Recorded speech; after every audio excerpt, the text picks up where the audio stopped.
we go. Hey, welcome back. I hope your meditation was uh, rich and filled with meaning for you. I'm probably not going to talk like that long this morning. I'm somewhat stunned from staying up too late, and I have to go to the ATM and get some money to pay my music tutor. Oh, anyway, let's see. Of all people, I mean seriously, of all people, I heard a quote yesterday, and it's not a person whose worldview um, I would subscribe to, but obviously a genius intellect, and the quote is stunning, I think. And let's I don't want to paraphrase. Hold on. Hang on a sec.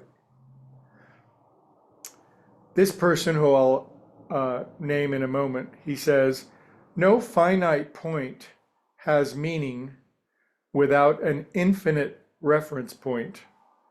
No finite point has meaning without an infinite reference point. And that's our good friend Jean-Paul Sartre. And he's one of the very well-known French existentialist philosophers of the early to mid 20th century.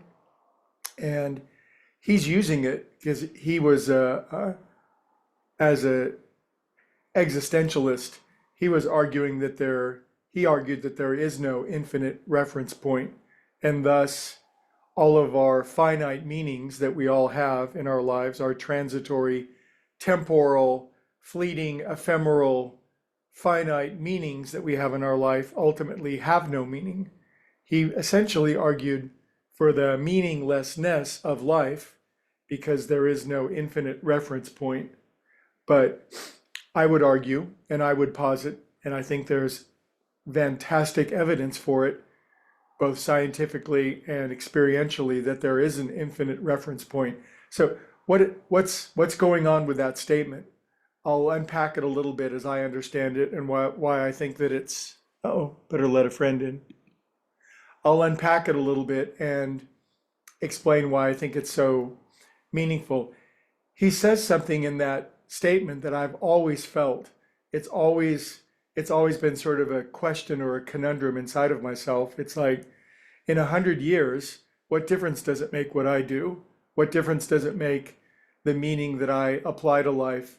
And some would say, well, in 100 years, my kids or my grandkids will be alive, and then what I'm doing now, it'll bring meaning to them. Yet they're just as finite, and their meanings are just as fleeting and ephemeral. And so these meanings that we apply to our lives, even the ones we would want to project forward, ultimately mean nothing. That's what he's saying, without an infinite meaning, an infinite reference point. And that's where I think the tremendous, almost stunning significance of that is, because here's a way to think about this. Have there been things that have provided you meaning earlier in life that no longer do so? And obviously, if we have a look, we'll see that, the tree fort that you built when you were 6, that was the all in all. Your first girlfriend or boyfriend, unless you happen to get married to them, but that just fired up your life and gave you all the meaning, the drive, the motive, what you were learning in school, your first career, the first marriage. There's all these different things that are temporal that provided us meaning, that if you honestly look and I honestly look, it's for all the meaning that they gave, the meaning from that thing, that finite thing, is now completely gone.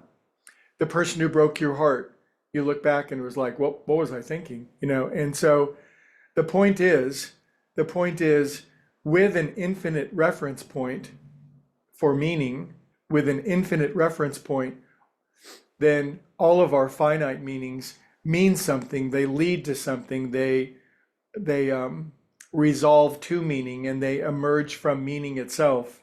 This infinite reference point, I'm going to call it the mind of God, if you will. I don't think you'll probably have a problem with that, but there's a lot of ways I could say that, and I know that you know that I can say it in a lot of different ways. But it is true, without an absolute reference point of meaning, something that drives us, that is eternally and absolutely meaningful, these little games that we run around that seem to give us the meaning to make it through the day really mean nothing. And it all dissolves into, well, the heat death of the universe in 5 billion years. That's one way to look at things. And boy, if there's one thing that I will give people, and I would always want given to me, is the freedom to think and to choose on my own, not to be coerced or convinced by somebody else.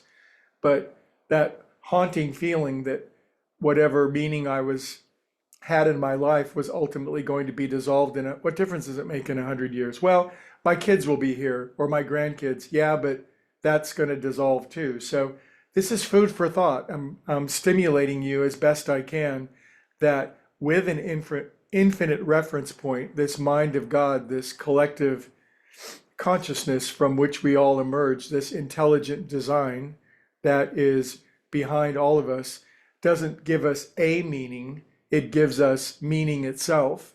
It gives us the ongoing, unfolding, infinite, absolute, refreshing, satisfying, nourishing meaning that is, well, sustains the highest quality of being moment to moment. All right, I got to go get some cash. I'll see you guys tomorrow.